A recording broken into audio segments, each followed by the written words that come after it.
Bismillahirrahmanirrahim. Assalamualaikum warahmatullahi wabarakatuh. Jadi pada hari ini kita akan ulang kaji semula untuk kelas-kelas sebelum ini, iaitu untuk tajuk kenali nombor, iaitu untuk mengetahui tentang nilai tempat dan nilai digit. Jadi sesiapa yang ada masalah untuk memahami topik ini boleh maklumkan kepada Ustazah supaya Ustazah boleh terangkan lebih lanjut lah. Okey. Jadi, apa yang kita nak ulang kaji pada hari ini adalah untuk mengenali nombor sehingga 10,000. Okey, bila dah sampai 10,000, ada berapa nilai tempat yang kita akan belajar? Ya, ada 1, 2, 3, 4 dan 5. Ada 5 nilai tempat yang kita akan belajar. Jadi nilai tempat ini tidak berubah sama sekali. Okey, jadi cuba kita ingat semula. Apa nilai tempat pertama yang kita belajar waktu tahun 1 dulu? Ya, kita belajar tentang sa. Lepas sa, kita belajar puluh. Lepas puluh, kita belajar ratus. Lepas ratus, kita belajar ribu. Dan yang tempat yang kelima, nilai tempat yang kelima adalah 10,000. Okey, kita ulang semula. Ada sa, ada puluh, ada ratus, ada ribu dan 10,000.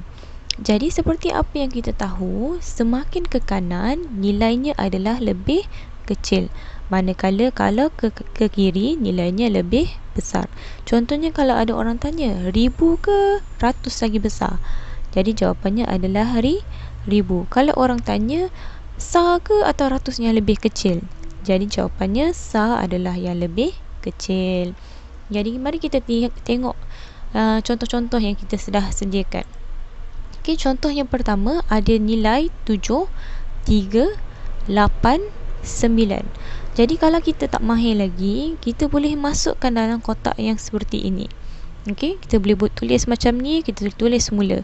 Okey, dan kita masukkan satu-satu. Contohnya ini ada 4 nombor kan, kita masuk kepada nilai dia.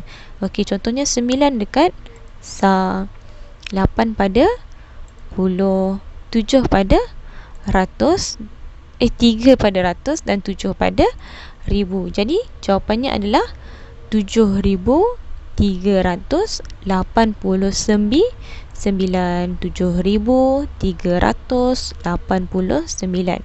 Okey. Jadi Ustazah rasa kalau untuk tukar nombor ni awak tak ada masalah.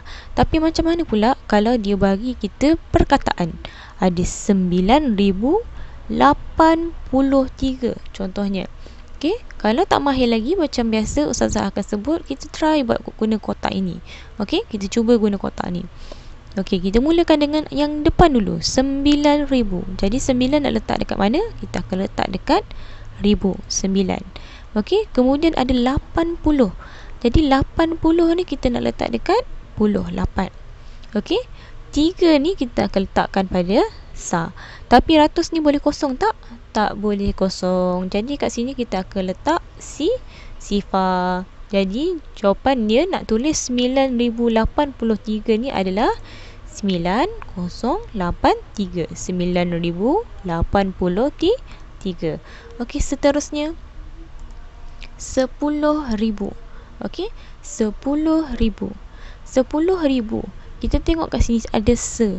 Se ni bermaksud satu. Ada 10,000. Okey, ada 10,000. Jadi kalau dah 10,000, satu ni nak letak mana? Dia kata 10,000. Jadi kita akan letakkan pada 10,000. Belakang dia ada nombor lagi tak? Tak ada. Tapi kalau tak ada, dia mesti ada 5 nilai tempat juga untuk dia jadi 10,000. Kalau tak ada belakang ni, dia hanya tukar jadi sa je kat sini. Jadi kita kena letak kosong, kosong, kosong, kosong. Okey, atau sifar.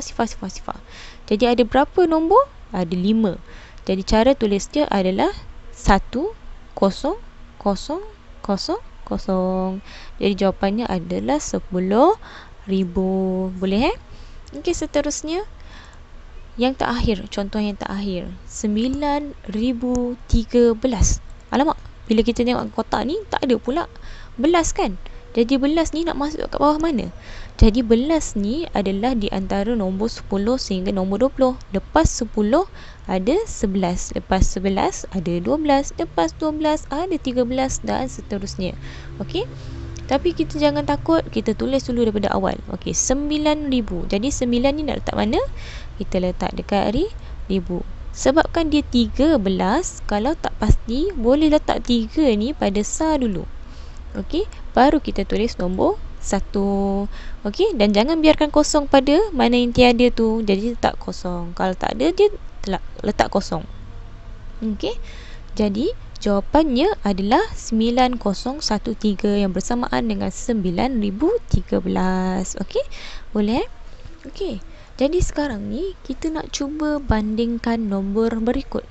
Okey, kita nak bandingkan nombor. Mana satu nombor yang lagi besar? Okey, jadi macam mana nak tahu nombor tu lebih besar adalah dengan melihat nilai yang paling depan dulu. Jadi sekarang ni yang paling depan adalah 10,000 ataupun 1,000, barulah ratus, barulah puluh, barulah sa. Kita tak boleh bandingkan nombor daripada belakang. Kita kena bandingkan dari depan. Okey, sebagai contoh, soalan dia tanya, antara berikut mana satukah lebih besar? Okey, 7312 ke ataupun 7320? Ataupun 7,312 ke ataupun 7,320. Jadi kita kena bandingkan yang depan dulu.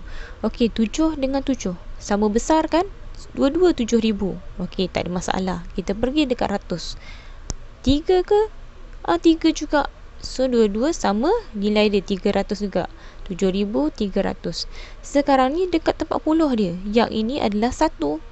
Yang ini adalah 2. Antara 2 dengan 1, mana satu lagi besar? Ya, 2 lagi besar. Jadi sudah tentunya 7,320 lebih besar daripada 7,312. Okey, kita cuba tengok contoh yang seterusnya. Ada 9,033 ataupun 9,033 dan ada 9,030. Okey, jadi sekarang ni mana satu yang lebih besar? Kita tengok Okey, yang pertama, yang daripada depan tu 9, sama tak? Sama. Jadi dia adalah nilai yang sama, kita tak boleh bandingkan dia. Dia sama besar. Kemudian nombor yang kedua, ratus dia. Ratus dia pun sama, 220. Okey, jadi nilai dia sama. Puluh pula. Puluh satu lagi besar. 3 ni sama besar. Okey, jadi sekarang ni bergantung pada sa sahaja. Jadi kat sini ada 3, sa ada 3. Kat sini sa dia kosong. Jadi 3 ke kosong lagi besar.